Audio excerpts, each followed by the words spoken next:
15 जनवरी 2024 को दिन में 2:32 पर सूर्य मकरस्थ हो जाएंगे, क्योंकि इनका मकर राशि में गोचर हो जाएगा।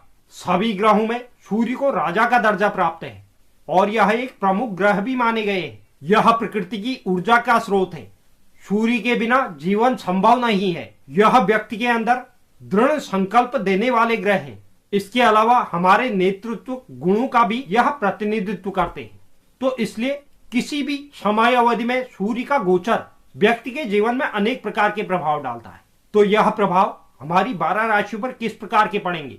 12 राशियों में से इस वीडियो में हम प्रथम की 6 राशियों के बारे में चर्चा करेंगे, जिसमें मेष, वृष, मिथुन, कर्क, सिंह, कन्या, इन 6 राशियों के बारे में हम इस वीडियो में चर्चा करेंगे। बाकी बची हुई 6 राशियों के बारे में हम कल की वीडियो में चर्चा करेंगे। तो आप वीडियो के अंत तक मेरे साथ बने रहें और जो नए व्यूअर्स चैनल पे हैं, चैनल को आप जरूर सब्सक्राइब कीजिए। साथ ही साथ बेल नोटिफिकेशन भी ऑन कर लीजिए, जिससे चैनल पर अपलोड होने वाली हर एक वीडियो का नोटिफिकेशन आपके पास सबसे पहले पहुंचे। और आप वीडियो को लाइक और शेयर भी जरूर करें। तो चलिए शुरुआत करते हैं और सर्वप्रथम बात करते हैं मेष राशि की।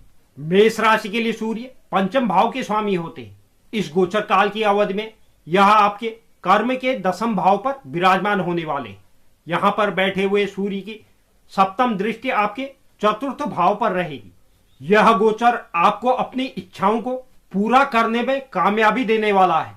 यह गोचर काल आपको करियर मोर्चे पर सफलता के शिखर पर पहुंचाने का कार्य करेगा। कार्य क्षेत्र में पुरस्कार या पदोन्नति की प्राप्ति भी इस समय अवधि में हो सकती है।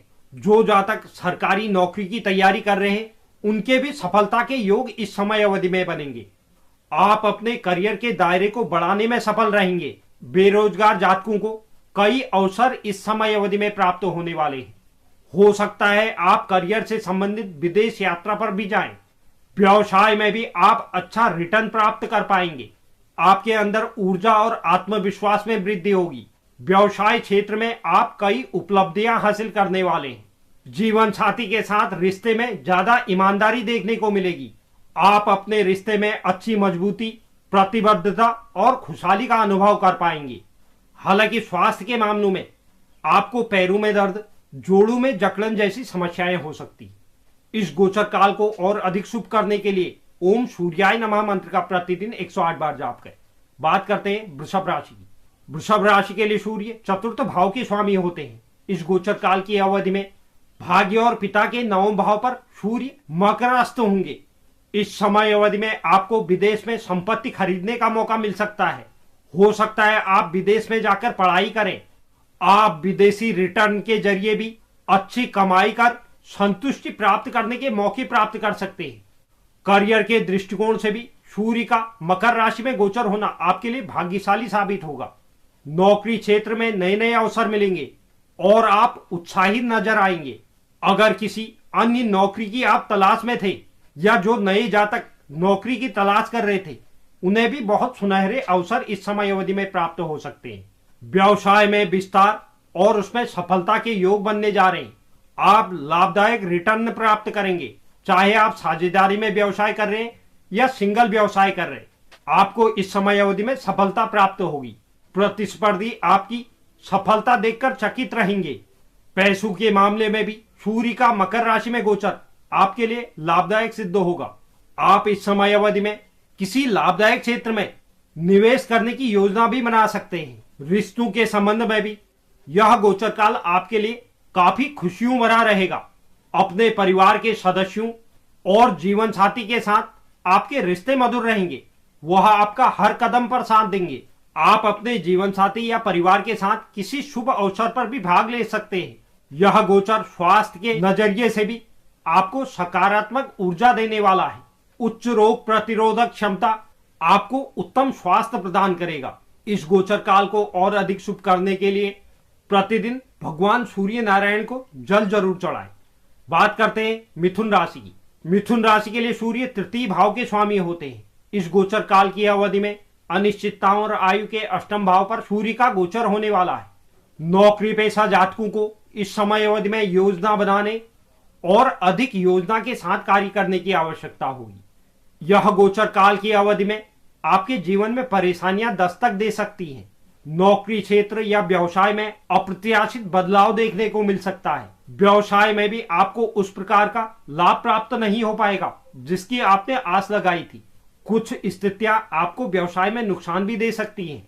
अगर आप साझेदारी में व्यवसाय करते हैं और उससे आप अच्छा लाभ प्राप्त करना चाहते हैं तो आपको अपने व्यवसाय को पेशेवर तरीके से चलाना होगा। वित्त के क्षेत्र में भी सूर्य का यह गोचर कुछ हानि दे सकता है, इसलिए अपने मेहनत से कमाए धन को बर्बाद होने से बचने के लिए आपको सावधानी पूर्वक योजनाएं बनानी होंगी। हालांकि आप इस समय अवधि में अच्छा पैसा कमाएंगे, लेकिन फिजूल खर्च के चलते धन आपका बर्बाद हो सकता है। जीवन साथी के साथ रिश्तों में अवांछित उलझनें बढ़ सकती हैं, जिसके कारण आप दोनों के बीच विवाद की स्थितियां बनेंगी। स्वास्थ्य के मोर्चे पर भी आपको अधिक सावधानी बरतनी है। आपके रोग प्रतिरोधक क्षमता में भी गिरावट देखने को मिलेगी।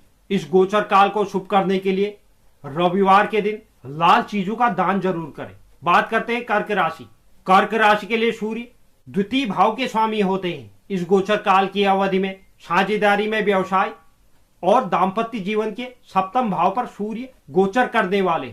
सूर्य के मकर राशि में गोचर के परिणाम स्वरूप करियर के मोर्चे में आपको थोड़ी संतुष्टि में कमी महसूस हो सकती है। काम का दबाव भी आपके ऊपर बढ़ सकता है, जो कभी कभी नियंत्रण से बाहर भी हो सकता है। अगर आप वेतन वृद्धि या पदोन्नति के आस लगाए बैठे थे तो वह आपके लिए इतना आसान इस समय अवधि में नहीं रहेगा। सहकर्मियों से भी आपको कुछ परेशानियों का सामना करना पड़ सकता है, जिससे आपको कुछ परेशानियां हो सकती है। आप अपने सहकर्मियों के साथ रिश्ते मधुर बनाने की स्थिति में नहीं होंगे।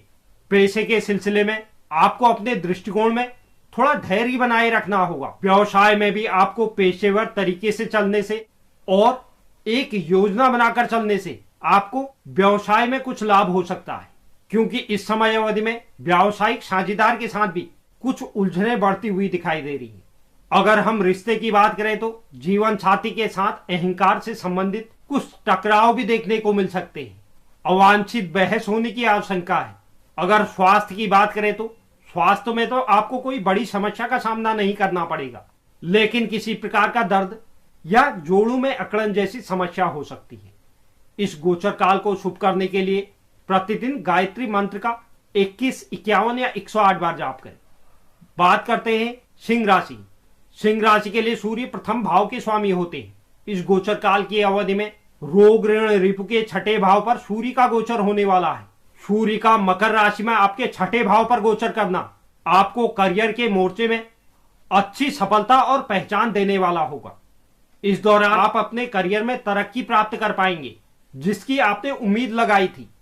नौकरी में आपके प्रयासों के चलते आपको पदोन्नति प्राप्त हो सकती है। आप कार्य के प्रति भी अधिक प्रतिबद्ध रहने वाले हैं, जिसके कारण वरिष्ठों का आपको मान सम्मान प्राप्त होगा। हालांकि आपको अपने करियर में अपने विशेषताओं के बारे में संदेह अवश्य हो सकता है, हालांकि यह केवल आपकी अंदरूनी भावना ही साबित होगी। व्यावसायिक मोर्चे पर भी आप अच्छा लाभ प्राप्त करने में कामयाब रहेंगे। सट्टेबाजी या शेयर मार्केट से भी आप धन प्राप्त कर सकते हैं। हालांकि आपको अपने रिश्ते के मामलों में अपने जीवन साथी के साथ तालमेल बैठाने की आवश्यकता होगी, क्योंकि आप अपने जीवन साथी के साथ वाद विवाद की स्थितियों में पड़ सकते हैं, जिसके चलते आपके रिश्ते में कुछ तनाव बढ़ सकते हैं। स्वास्थ्य के दृष्टिकोण से हल्की फुल्की समस्याएं जैसे कि पैरों में दर्द, जोड़ों में अकड़न जैसी समस्या हो सकती है। इस गोचर काल को शुभ करने के लिए रविवार के दिन गरीबों को भोजन जरूर करवाएं। बात करते हैं कन्या राशि। कन्या राशि के लिए सूर्य 12वें भाव के स्वामी होते हैं। इस समय अवधि के दौरान शिक्षा, संतान और प्रेम जीवन के पंचम भाव पर सूर्य का गोचर होने वाला है। करियर में आपको अपने वरिष्ठों और सहकर्मियों से कुछ परेशानियां देखने को मिल सकती हैं। किसी प्रकार की चुनौती या प्रतिस्पर्धा का भी आपको सामना करना पड़ सकता है। काम को लेकर आपको अंदर से कम संतुष्टि प्राप्त होगी। आपके ऊपर कार्य का भी दबाव बढ़ सकता है। आपके अंदर इस समय अवधि में नौकरी बदलने का विचार आ सकता है। व्यवसाय के क्षेत्र में औसत लाभ प्राप्त हो पाएगा, यानी कि न ज्यादा लाभ न ज्यादा हानि। इसलिए आपको अधिक लाभ प्राप्त करने के लिए व्यावसायिक रणनीतियों को बदलने की आवश्यकता होगी। रिश्तों में भी ज्यादा अनुकूल परिणाम प्राप्त नहीं हो पाएंगे, क्योंकि आप अपने जीवन साथी के साथ असुरक्षा की भावना या तनाव का सामना कर सकते हैं। इसलिए आप दोनों एक दूसरे के बीच आपसी समायोजन बढ़ाने की आपको कोशिश करनी चाहिए ताकि आपका शादीशुदा जीवन खुश रह सके। बच्चों के स्वास्थ्य पर आपको धन खर्च करना पड़ सकता है, उन्हें प्रतिरक्षा समस्याओं का खतरा हो सकता है।